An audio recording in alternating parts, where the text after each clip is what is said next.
Magandang araw. Para sa araw na ito, ating pagnilay-nilayang salita ng Diyos ay hango mula sa Mark chapter 10, verse 46 to 50. Then they came to Jericho, and as he was leaving Jericho with his disciples and a large crowd, a blind beggar named Bartimaeus, the son of Timaeus, was sitting by the road. Then he heard that it was Jesus the Nazarene. He began to cry out and say, Jesus, son of David, have mercy on me.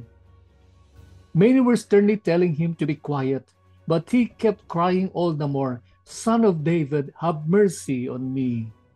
And Jesus stopped and said, Call him here. So they called the blind man, saying to him, Take courage, stand up, he is calling you. Verse 50, throwing aside his cloak, he jumped up and came to Jesus.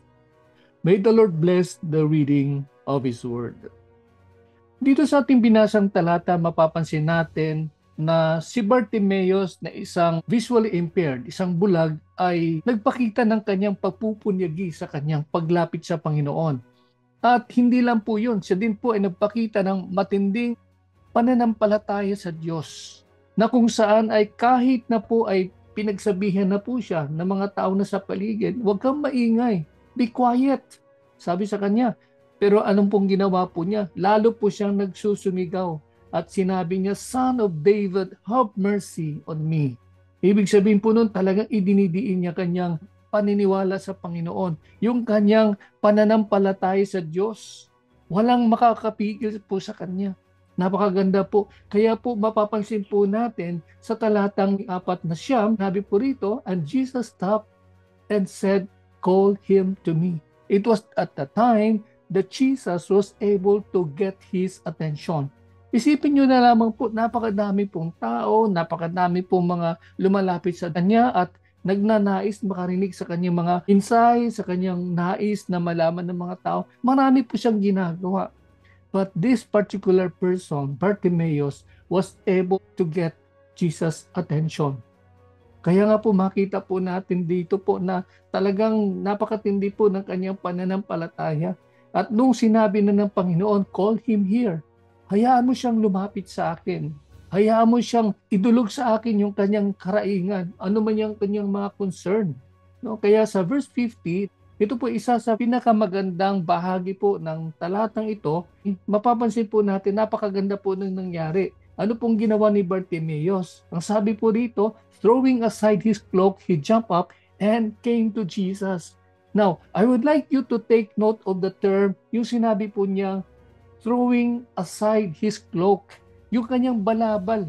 Ano po yung ginawa po niya? Tinapon niyo po yung kanyang balabal. Ano pong pagpapakita po nito ni Bartimaeus? Ang ibig sabihin po nito ay handa niyang iwanan yung kanyang comfort zone, nagbibigay sa kanyang proteksyon sa panahon ng kalamigan, no? Kasi po siya po ay nasalansangan, siya po ay namamalimos. Yun po yung tanda ng kanya pong pagsuko sa Diyos. Iniwanan niya po lahat. That was all. That was his life. Yung cloak na yan, yung balabang na yan. Iniwanan niya po. He threw it aside. Sabi nga po dito. And what he did next was spectacular. Bakit po? Sabi po dito, he jumped up and came to Jesus. Ganun po yung kanyang excitement. Nung tinawag na siya ng Panginoon, iniwanan niya po, tinapon niya po yung kanyang balabal. At hindi lang po yun, tumalon po siya. At saka po siya lumapit sa Panginoon. Kaya po sa susunod na mga talata, makita po natin dito kung paano po siya pinagaling ng ating Panginoon. Harinawa mga kaibigan at mga kapatid, ito po ipaalala po sa atin sa ating paglapit sa Panginoon sa panalangin. There are times na marami po mga hadlang, marami po mga challenges, pero wag po tayo manghinawa. Katulad po ni Bartimaeus, si Bartimaeus po ay mayroon pong inaasam-asam at yan po ay makatagpo ang Panginoon. At nung narinig niya na paraan ang Panginoon sa kanyang kinaroroonan, talaga pong pinakita po niya yung kanyang naisin na magkaroon po ng kagalingan sa pamamagitan po ng ating Panginoong Hesus. Kaya nga po, ulitin ko po, katulad ng sinabi natin kanina, it caught Jesus' attention. Sa ating pong buhay panalangin, kapag tayo po ay magpupunyagi, kapag pinakita po natin sa Panginoon, Panginoon, it's all or nothing. Ikaw lamang, Panginoon, aking hinahanap. Ikaw lamang, Panginoon, ang gusto kong makakatagpo. Kaya nga po, pag yan po ang naisin ng ating puso, tiyak po, hindi po tayo baliwalain ng ating Panginoon. And I'm very pretty sure that God will do something about what we ask of Him. Tayo'y manalangin. Panginoon, maraming salamat po sa iyong palaala po sa amin.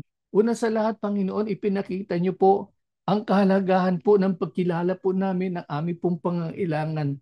Ang aming pong pangailangan na kung saan ay mayroon po kaming pagtitiwala na ikaw lamang po ang maaari po makatutugon na ito. Tulungan niyo po kami, Ama, na magkaroon po kami ng kalakasan na magpatuloy po sa aming pong panalangin, na kami po ay magpunyagi katulad po ng ipinakita po ni Bartimeus.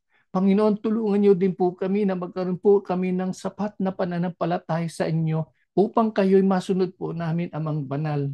Maraming salamat po sa katiyakan po na tutugunin at tutugunin po ninyo ang aming pong panalangin para sa ikaluluwalhati ng iyong dakilang pangalan.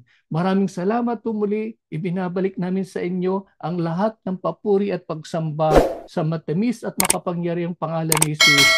Amen at Amen.